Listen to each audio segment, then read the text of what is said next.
첫 번째, 중재 로봇으로서의 삶. 참여자는 자신이 전반적인 삶을 다리로 정의하였으며 이를 갈등 및 문제 해결, 사회적 관계의 형성, 자존감의 제고, 직업 활동을 위한 기반 다지기 등 다양한 분야에서 전략적으로 활용하였습니다. 필자는 이를 기존 선행연구에서 발견된 체념, 인내와 같은 감흥적 개념과는 달리 주체성이 제고된 발현적 개념으로 보았으며 참여자가 일반 학교 및 직업 활동에서 적용할 수 있었던 주요 요인으로 판단했습니다. 여기서 발현적 개념은 연구 과정 중 새로 드러나는 개념을 뜻합니다. 하지만 다양한 전략 중 중재를 주된 전략으로 선택한 것이 아닌 중재 밖에 선택지가 없었다는 사실은 주체성 이면이 강조된 수동성을 보여줍니다. 여기서 말하는 다양한 전략이란 친구들과 같이 여가활동 즐기기, 다른 기관의 친구들과 사회적 관계 맺기 등을 의미합니다. 두 번째, 양가 감정. 참여자는 가족 중 특히 부모님과 자녀에 대해서 이중적인 감정을 지니고 있었습니다. 이러한 감정의 이분법적 구조는 가족이 사랑, 고통을 동시에 수반하는 존재로서 묘사된 기존의 선행 연구에서도 발견할 수 있었지만 자녀를 고통의 측면보단 세상에서 가장 어려운 존재로 표현한 것에서 기존의 감흥적 개념과는 차이가 있다고 봅니다. 세 번째, 안정적인 말동무를 찾기 위한 결혼.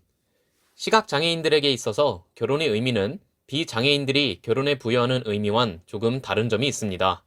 이들은 결혼을 열렬한 연애 및 사랑에 의한 결실보다는 자신과 함께 고통을 공유하고 극복해 나갈 수 있는 대상을 찾기 위한 하나의 방안으로서 간주합니다.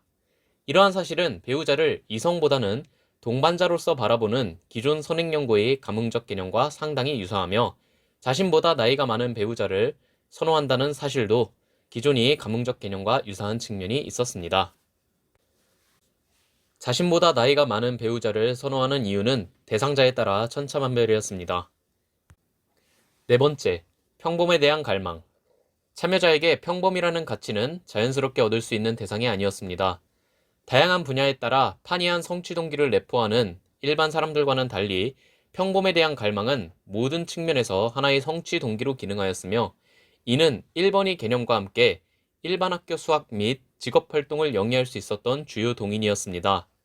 기존 선행 연구에서도 평범이라는 가치를 중시하긴 했지만 종국엔 높은 현실의 장벽 앞에서 체념하는 모습을 보여주었다면 참여자의 평범에 대한 갈망은 원초와와 같은 힘을 보여줍니다. 다섯 번째, 배신.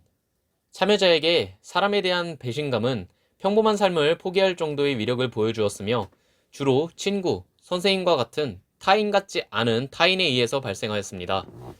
특히 선생님은 그 당시 사회적 맥락에 비추어 보았을 때 부모와 견줄 수 있는 권위와 영향력을 지닌 대상이었기에 참여자에겐 더욱 극심한 상처로 간주되었습니다. 하지만 사람에 대한 배신감을 사람에 대한 믿음, 신뢰로 극복함으로써 참여자는 평범한 삶에 대한 도전을 이어나갑니다. 이는 타인에 대한 극심한 분노 표출에서 시작하여 이후엔 체념 또는 있는 그대로를 수용하는 전략을 활용하는 기존의 감흥적 개념과 차이가 있습니다. 생애 전반을 비장애인들과 보낸 참여자로서는 일반적인 분노 표출 전략이 평범한 삶을 영위하기 위한 필수 조건에 상당히 부정적인 영향을 미치므로 이와 같은 해결책을 구사한 것으로 사료됩니다. 또한 타인에 대한 배신감은 시각적으로 보지 못한다는 사실을 기반으로 해결하였으며 이러한 방식은 다른 선행 연구에서도 빈번히 드러납니다. 여섯 번째, 자구책. 전술한 개념들은 기존의 감흥적 개념과 일정 부분 합치되는 측면이 있었지만 이 부분만큼은 완전한 발현적 개념인 것으로 사료됩니다.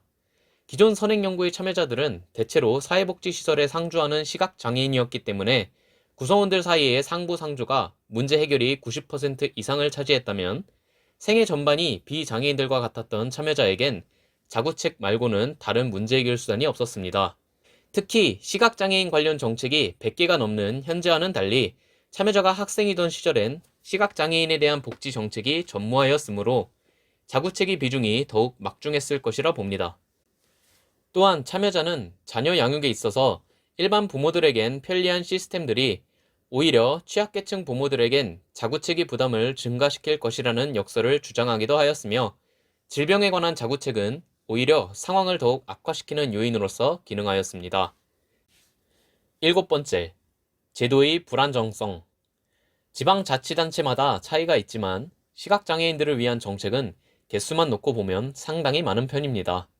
하지만 다양한 정책 중 실질적인 도움이 되는 정책은 전기, 도시가스 요금 감면, 장애인 주차구역, 무료 지하철 요금뿐이며 전기, 도시가스 요금 감면과 장애인 주차구역은 광역, 지초자치단체장이 교체될 때마다 수시로 변동하는 경향이 있습니다. 특히 장애인 주차구역은 장애인, 노인, 임산부 등이 편의 증진 보장에 관한 법률에서 법제화까지 이루어졌지만 민간 운영자의 자의적인 판단에 의해 주차 공간이 유무가 결정되곤 합니다. 더하여 회사에 소속된 헬스키퍼, 안마사 등은 의무 고용 기간만 충족하면 즉시 해고하는 편법 운영으로 인해 장애인 고용 촉진 및 직업재활법은 명목적인 역할만을 수행합니다. 코비드19 및 렌털 시장의 활성화는 제도의 불안정성에 대한 부적 조절 변수로서 기능하고 있으며 헌재의 결정에 의해 유지되었던 직업활동에 관한 최후의 보루는 점차 소멸의 소용돌이 속으로 빠져가는 실정입니다.